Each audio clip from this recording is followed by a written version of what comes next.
नमस्ते, मी उज्ज्वला महाराष्ट्र पुण्याहून। आज आपण पुन्हा प्रश्न उत्तरांचा व्हिडिओ घेऊन आलेलो आहोत। फुलं काय येत नाही याचं मी उत्तर दिलेलं आहे सविस्तर, शिवाय पानं पिवळी का पडतात याचं सुद्धा या व्हिडिओमध्ये सविस्तर उत्तर दिलेलं आहे।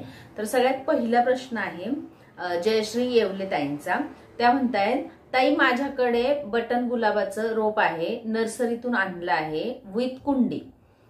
3 महिन्यांपूर्वी आणलं तेव्हा 25-30 कळ्या आल्या होत्या, पण 7-8 दिवसात सर्व कळ्या गळून गेल्या।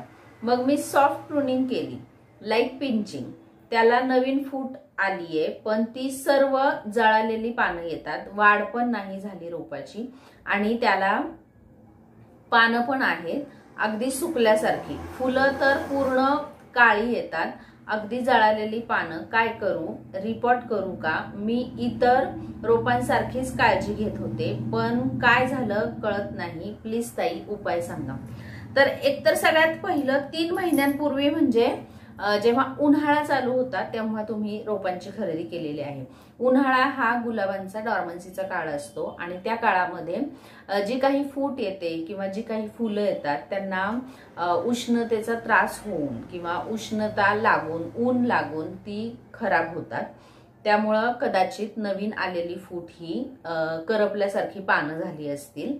आणि दुसरी गोष्ट म्हणजे कळ्या ज्या गळालेल्या आहेत तर त्यांना म्हणजे रोपाला नर्सरीमधून आपल्या घरी आणल्यामुळे जो काही रिप्लेसिंगचा शॉक लागलेला आहे, म्हणजे एका जागेवरून दुसऱ्या जागेवर त्यांना आणल्यामुळे जागा बदल झालेला आहे आणि त्यामुळे तो जो काही हवामानामध्ये बदल होतो, वातावरणामध्ये बदल होतो नर्सरीच्या आणि आपल्या घरी आणल्यानंतर, त्यामुळे ती कळ्या गळलेल्या आहेत। हे नॉर्मल आहे, कुठलंही रोपाला फुलं आलेली असली नर्सरीमध्ये आणि ते घरी आलं तर त्याच्या कळ्या गळून जातात किंवा मग तेवढ्याच कळ्या येतात, त्यानंतर कळ्या येत नाहीत। कारण घरी आल्यानंतर वेगळं वातावरण असतं आणि वेगळ्या वातावरणामध्ये ऍडजस्ट व्हायला रोपाला थोडंसं अवघड जातं, त्यामुळे कळ्या वगैरे गळतात, कधी कधी पानं पिवळी होऊन गळून जातात।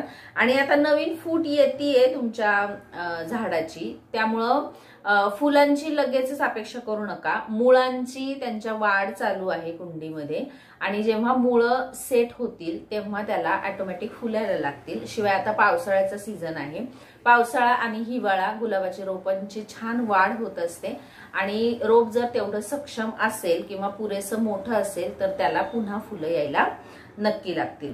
पुढचा प्रश्न आहे दीपाली परांजपे ताईंचा। त्या सांगतायत की I have planted Shravani Ghevda. It's grow about 1 feet height, but leaves are new, infected with some disease. They look like burn. All sapling have some problem. I have tried many times, but some problem comes in and plant die. Where is my rest of garden is blooming? What is this disease and how can I control this? Feel extremely bad when any of my plant dies. Deepali ताई, कुठलंही रोप असतं ना त्याला जास्त पाणी झालं किंवा कमी पाणी झालं तरी पानं गळल्यासारखी आणि जळल्यासारखी दोन्ही प्रकारे होतात। म्हणजे पानं पिवळी पडून एकतर गळून तरी जातात किंवा कमी पाणी झालं तर जळून तरी जातात पानं। त्यामुळं पाण्याचं पहिली गोष्ट बघायची। दुसरी म्हणजे खतं जर जास्त दिली गेली किंवा कमी दिली गेली, म्हणजे खतं जास्त दिली गेली तर उष्णता तयार होऊन पानं पिवळी पडून गळून जातात, जळून जातात आणि जर खतं कमी दिली गेली तर पोषक तत्वांच्या अभावामुळे सुद्धा पानं गळून जातात, जळून जातात। ही जी भाज्यांची रोपं असतात त्यांना मॅग्नेशियम सल्फेट शक्यतो घालत नाही आपण, पण जी इतर किचन वेस्ट वगैरे खतं असतात ती घातली तरी सुद्धा यांची पानं व्यवस्थित पूर्ववत होतील। शिवाय उन्हाळ्यामध्ये असं होतं, उन्हाळ्यामध्ये झाडाची पानं जळतात वगैरे असे प्रॉब्लेम्स येत असतात। श्रावणी घेवडा आत्ता लावायला घ्यायचा असतो, हा सीझन त्याच्यासाठी पूरक असतो।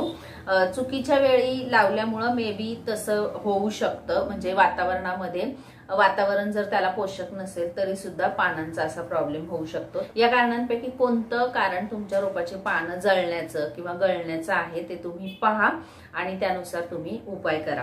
पुढचा प्रश्न आहे मृणाल मेंदळे ताईंचा। त्या म्हणतात तुम्ही देता ती माहिती उपयोगी पडते, धन्यवाद। धन्यवाद ताई। माझ्या जाईची रोप उंच झाले आहे, पण त्याला एकदाच फुले आली. गेल्या वर्षी नर्सरीतून आणलं होतं. नवीन फूट येते पण फुलं येत नाही. आता काय करू? फुलं येत नाहीत असा खूपसा कॉमन प्रश्न आहे. म्हणजे गुलाबाला फुलं येत नाही, जास्वंदीला फुलं येत नाही, जाईला फुलं येत नाही, मोगऱ्याला फुलं येत नाही, असे बरेचसे कॉमन प्रश्न आहेत. तर सगळी फुलं न येण्याचं कारण इथं मी सांगते. सगळ्यात पहिलं म्हणजे नवीन नवीन रोप आणलेलं असेल तर त्याला फुलं येत नाहीत. आता तुम्ही म्हणताय गेल्या वर्षी आणलेलं आहे म्हणजे त्याची वाढ व्यवस्थित झालेली आहे. तर आता जाईजुईचा पावसाळ्यामध्ये सीझन सुरू होईल आणि त्याला फुलं यायला लागतील. खरं तर फेब्रुवारी महिन्यापासूनच त्याची छान वाढ व्हायला लागते. जी रोपं सक्षम असतात, जमिनीत लावलेली असतात, त्यांना तेव्हापासूनच फुलं येतात. पण जी रोपं अगदी गेल्या वर्षी लावलीत किंवा या वर्षी लावलीत त्यांना फुलं येण्यासाठी थोडा काळ जावा लागतो. त्यांच्या मुळांची व्यवस्थित वाढ व्हावी लागते. त्यांचा प्रत्येक अवयव हा सक्षम झाला तरच ते फुलं प्रोड्यूस करू शकतात. त्यामुळे थोडासा धीर धरा. फुलं येत नाही कुठल्याही रोपाला म्हणून त्याच्यावरती खतांचा मारा करू नका. अतिरिक्त खतं, अतिरिक्त पाण्यामुळे सुद्धा आपली रोपं खराब होऊ शकतात. बागकाम हे पेशन्सचं काम आहे. त्यामुळे पेशन्स ठेवला तर फुलंही योग्य काळामध्ये नक्की येतील. जेव्हा आपण कुंड्यांमध्ये बागकाम करतो तेव्हा तर या पेशन्सची जास्त आवश्यकता असते.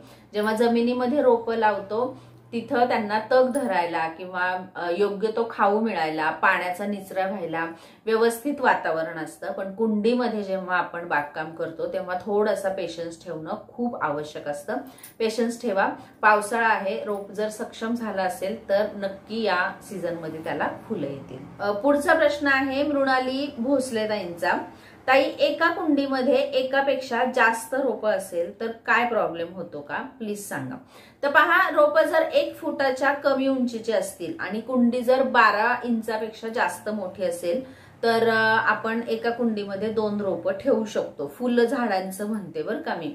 शोभेची झाडं असतात ती एकापेक्षा जास्त ठेवली तरी चालतात, कारण त्यांना तसंही खाऊची गरज खूप कमी असते. शिवाय त्यांच्या मुळांची सुद्धा खूप जास्त वाढ होत नाही. पण ही जी फुलझाडं असतात किंवा भाजीपाल्यांची झाडं असतात यांना एका कुंडीमध्ये एकच लावावं. भले ती कुंडी तुम्ही 7 इंच 8 इंचाची घेतली तरी सुद्धा चालेल. एका रोपाला व्यवस्थित पोषण त्या कुंडीमध्ये मिळतं. आणि जर तरी तुम्ही लावलीच, मोठं रोप झालं तर एका रोपाला चांगलं पोषण मिळतं, त्याची मुळं पटकन वाढतात आणि जास्तीत जास्त खत तेच रोपाची मुळं खेचून घेतात. त्यामुळे दुसरं रोप हे खुरटं राहतं आणि त्याची वाढ होत नाही. त्यामुळे शक्यतो जी भाजीपाल्याची किंवा फुलझाडांची रोपं असतील ती एका कुंडीत एकच लावा. शोभेची रोपं एकापेक्षा जास्त किंवा 2, कमीत कमी 2 लावली तरी सुद्धा चालतील. आणि छोटी छोटी जर रोपं येणार असतील तर 3 लावली तरी सुद्धा चालतात.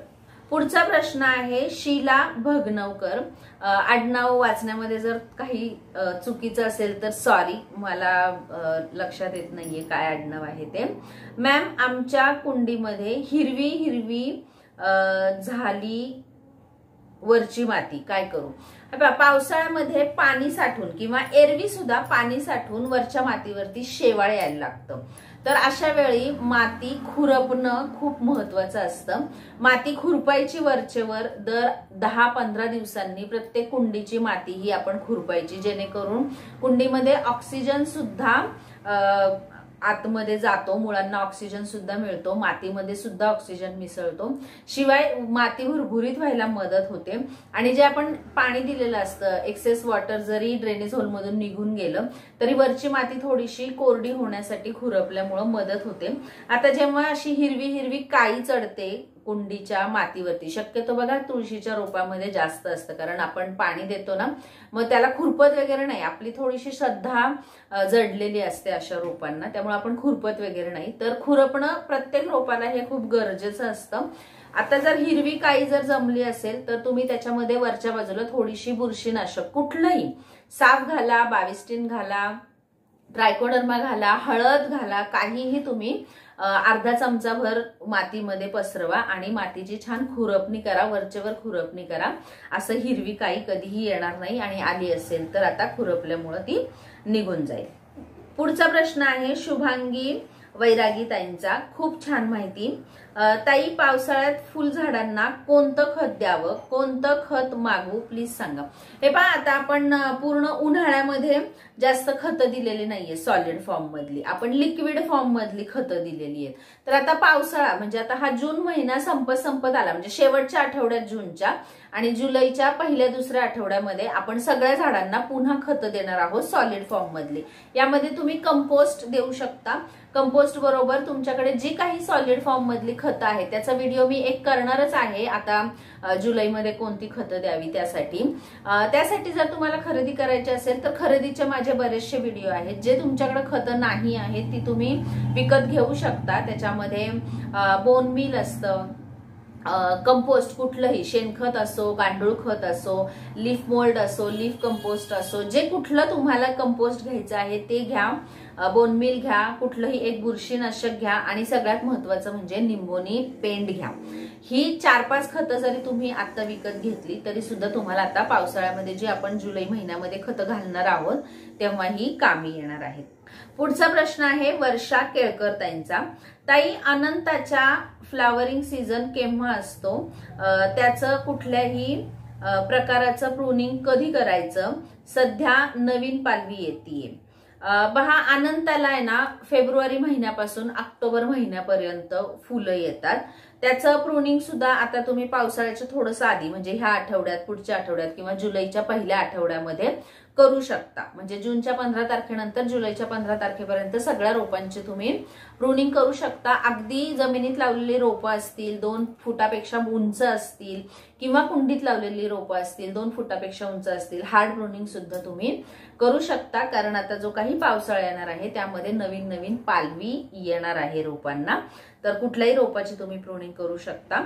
आणि त्याच्यातच त्यांनी विचारलंय, पाण्यात लावता येणाऱ्या काही इंडोर प्लांटची नावं सुचवाल का प्लीज, जसं की मनी प्लांट आहे। तर जी काही शोभेची झाडं आहेत, वंडरिंग जिओ म्हणा, किंवा पर्पल हार्ट, सिंगोनियम आहे, लाजाळू आहे, अशी बरीचशी रोपं आहेत, सगळी ही पाण्यामध्ये येणारी असतात।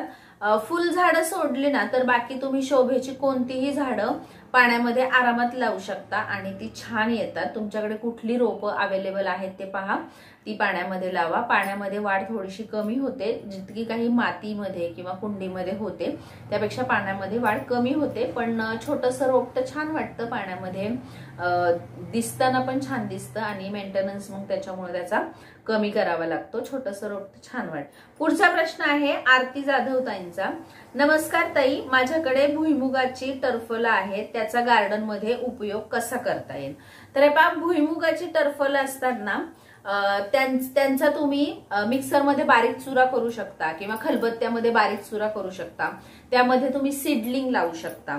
जसं तुम्ही कोकोपीटचा वापर करता त्याच प्रकारे मातीला भुसभुशीत करण्यासाठी तुम्ही या शेंगांच्या टरफलांचा वापर करू शकता। याच्यामध्ये खूप मोठ्या प्रमाणामध्ये नायट्रोजन असतं, ज्याचा उपयोग आपल्या रोपांना खूप चांगल्या प्रकारे होतो। शिवाय माती भुसभुशीत राहते। शिवाय जर तुम्हाला कुंडी भरायची असेल, नवीन रोप लावायचे आणि रिपोर्टिंग करायचे, कुंडी भरायची, तर त्याच्या तळाला सुद्धा तुम्ही ही शेंगांची टरफलं टाकू शकता, ज्यामुळे ड्रेनेज होल पूर्णपणे झाकून जाईल। वरून माती टाकले तर त्या ड्रेनेज होल मधून माती बाहेर येणार नाही या टरफलांमुळे। किंवा तुम्ही सरळ कंपोस्ट तयार करणार असाल तर कंपोस्ट बिन मध्ये ही टाकू शकता, ज्याचं छान कंपोस्ट तयार होतं। म्हणजे जे काही किचन वेस्ट आपण कंपोस्ट मध्ये त्याचं कंपोस्ट तयार करतो त्याच प्रकारे या टरफलांचं सुद्धा कंपोस्ट तयार करू शकता। सीडलिंग साठी खूप चांगला पर्याय आहे शेंगांची टरफलं। तर अशा प्रकारे तुम्ही शेंगांच्या टरफलांचा वापर करू शकता। तुम्हाला जर व्हिडिओ आवडला असेल तर लाईक करा, शेअर करा, आणि माझी बघा माझ्या चॅनलला सबस्क्राईब करा। नमस्ते।